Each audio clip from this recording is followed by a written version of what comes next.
बहुत समय पहले मेसोपोटामिया की धरती पर उर नामक एक समृद्ध शहर था। वहाँ अब्राहम नाम का एक आदमी रहता था। उसके पास ऊंटों के विशाल झुंड, सोने का खजाना और एक प्यारी पत्नी सारा थी। लेकिन भौतिक संपत्ति के बावजूद अब्राहम के दिल में एक अधूरापन था। उन्हें लगता था कि उनके जीवन का कोई उद्देश्य नहीं है। एक रात सोते हुए उन्हें एक गहरी आवाज सुनाई दी। ये परमेश्वर की वाणी थी। परमेश्वर ने अब्राहम को एक अविश्वसनीय आदेश दिया। उन्होंने कहा, अपना सुखी जीवन, अपने रिश्तेदारों और अपनी जन्मभूमि छोड़ दो। एक ऐसे देश में जाओ जिसे मैं तुम्हें दिखाऊंगा। मैं तुम्हें एक महान राष्ट्र बनाऊंगा और तुम्हारा नाम सारी दुनिया में मशहूर करूंगा। उन्होंने परमेश्वर पर पूरा भरोसा किया। उन्होंने सारा, अपने कुछ सेवकों और अपने भतीजे लूत को इकट्ठा किया। उन्होंने अपने ऊंटों को सामान लादा और सूर्योदय से पहले ही उड़ से निकल पड़े। दिन, हफ्ते और महीने बीत गए। उन्होंने उबड़ खाबड़ पहाड़ियों को पार किया, रेगिस्तानों की तपिश को सहा। अंत में वे कनान देश पहुँचे। यह एक स्वर्ग जैसा देश था। परमेश्वर फिर से अब्राहम के सामने प्रकट हुए और कहा, यह वही देश है जिसके बारे में मैंने तुमसे बात की थी। मैं इसे तुम्हारे वंशजों को दूंगा। अब्राहम खुशी से झूम उठे। उन्होंने परमेश्वर को धन्यवाद दिया और कनान में अपना डेरा जमा लिया। लेकिन परेशानियां अभी खत्म नहीं हुई थी। एक भयंकर अकाल पड़ा जिसने पूरे देश को अपनी चपेट में ले लिया। भोजन और पानी दुर्लभ हो गया। अब्राहम और उनके लोगों को कनान छोड़कर मिस्र जाने के लिए मजबूर होना पड़ा, जहाँ अकाल का असर कम था। मिस्र में भोजन मिलने की संभावना थी, लेकिन वहाँ सारा की खूबसूरती के कारण उन्हें डर था कि उन्हें नुकसान पहुँचाया जा सकता है। अपने डर के कारण अब्राहम ने फिरौन को बताया कि सारा उनकी बहन है। फिरौन ने उनकी सुंदरता से प्रभावित होकर सारा को अपने महल में ले जाने का आदेश दिया। हालांकि अब्राहम के इस झूठ को उजागर करने के लिए परमेश्वर ने काम किया। सारा के महल में आने के बाद फिरौन और उसके परिवार के सदस्यों को अजीब बीमारियां होने लगी। फिरौन समझ नहीं पा रहा था कि ये बीमारियां कहां से आई हैं। तब उसके सलाहकारों में से एक ने बताया कि हो सकता है सारा शादीशुदा हो और अपने पति से दूर हो।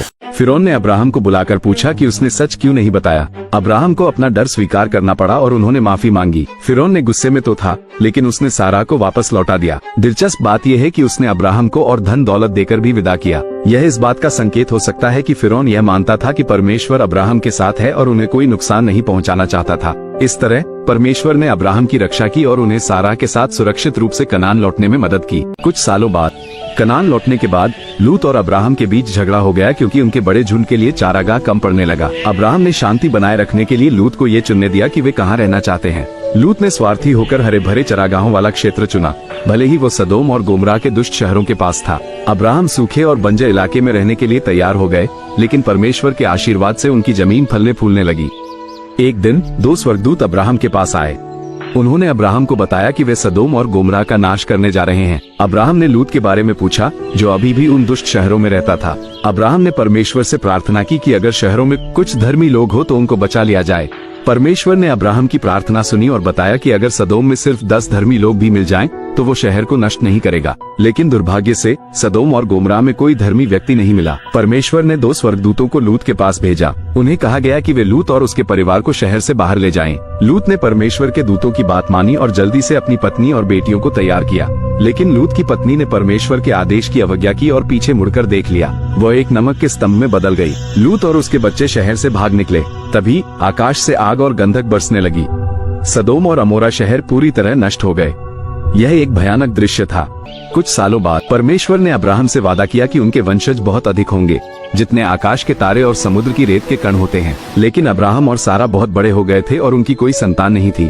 संतान की इच्छा में सारा ने अपनी दासी से अब्राहम को एक बच्चा पैदा करने को कहा। हाजरा ने इश्माइल नाम के एक पुत्र को जन्म दिया। फिर परमेश्वर ने अब्राहम से वादा किया कि सारा के माध्यम से भी उनका एक पुत्र होगा। सारा इस पर हंस पड़ी, क्योंकि वह बहुत बूढ़ी थी। लेकिन परमेश्वर ने अपना वादा पूरा किया और सारा ने इसहाक नाम के एक पुत्र को जन्म दिया। परमेश्वर ने अब्राहम की आस्था की परीक्षा लेने के लिए उनसे कहा कि वे अपने प्रिय पुत्र इसहाक की बलि चढ़ाएं। अब्राहम ने परमेश्वर के आदेश का पालन करने के लिए इसहाक को बलि चढ़ाने की तैयारी की। लेकिन जैसे ही अब्राहम ने इसहाक को बलि चढ़ाने के लिए छुरी उठाई, परमेश्वर के दूत ने उन्हें रोक दिया और एक मेढ़ा प्रदान किया जिसे बलि चढ़ाया गया। ये कहानी अब्राहम और सारा के अटूट विश्वास, परमेश्वर की प्रतिज्ञाओं पर भरोसा और परमेश्वर की दया और कृपा की एक अद्भुत मिसाल